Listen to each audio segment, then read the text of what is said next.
আমাৰ ফাৰ্ষ্ট কুৱেশ্যনটো হ'ল সৈয়দ আব্দুল মালিকে কোনখন উপন্যাসৰ বাবে সাহিত্য অকাডেমী বঁটা লাভ কৰিছিল? ইয়াৰ উত্তৰটো হ'ব অঘৰী আত্মাৰ কাহিনী।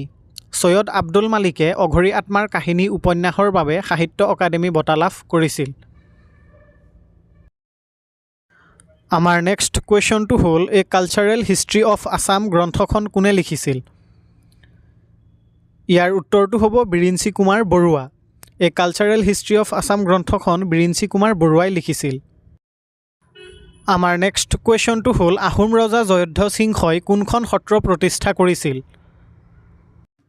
ইয়াৰ উত্তৰটো হ'ব আউনীআটী সত্ৰ।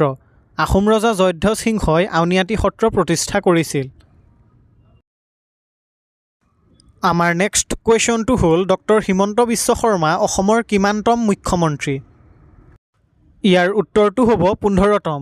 ডক্টৰ হিমন্ত বিশ্ব শৰ্মা অসমৰ 15তম মুখ্যমন্ত্ৰী। আমাৰ নেক্সট কুৱেশ্যনটো হ'ল অসম এছ'চিয়েশ্যনৰ প্ৰথম সভাপতি কোন আছিল? ইয়াৰ উত্তৰটো হ'ব ৰাজা প্ৰভাত চন্দ্ৰ বৰুৱা। অসম এছ'চিয়েশ্যনৰ প্ৰথম সভাপতি আছিল ৰাজা প্ৰভাত চন্দ্ৰ বৰুৱা। আমাৰ নেক্সট কুৱেশ্যনটো হ'ল আলি আয়ে লৃগাং উৎসৱ কেতিয়া পালন কৰা হয়? ইয়াৰ উত্তৰটো হ'ব ফাগুন মাহৰ প্ৰথম বুধবাৰ। আলি আয়ে লৃগাং উৎসৱ ফাগুন মাহৰ প্ৰথম বুধবাৰে পালন কৰা হয়। আমাৰ নেক্সট কুৱেশ্যনটো হ'ল খ্ৰিং খ্ৰিং বাইথ পূজা কোন জনগোষ্ঠীয়ে পালন কৰে?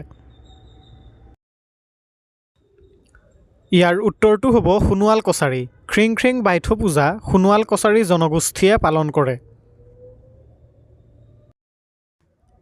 আমাৰ নেক্সট কুৱেশ্যনটো হ'ল বৰ্তমান অসমৰ মুখ্য সচিবজনৰ নাম কি?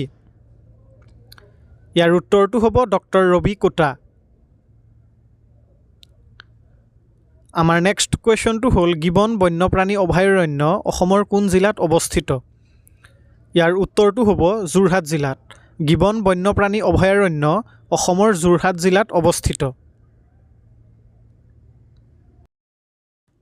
আমাৰ নেক্সট কুৱেশ্যনটো হ'ল অসমৰ কোনটো তেল শোধনাগাৰক অসম চুক্তিৰ ফলত হোৱা শোধনাগাৰ বুলি জনা যায়?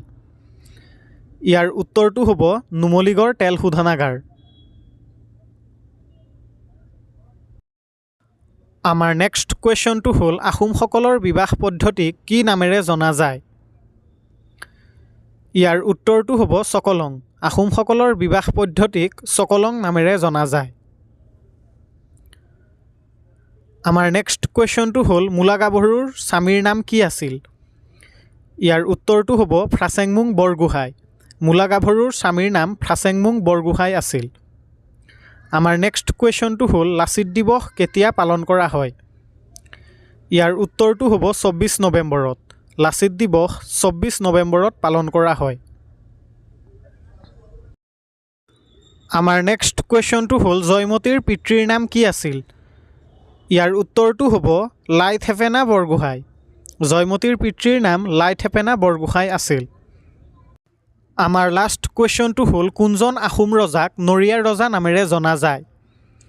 ইয়াৰ উত্তৰটো হ'ব চুটিনফা। চুটিনফাক নৰিয়াৰ ৰজা নামেৰে জনা যায়।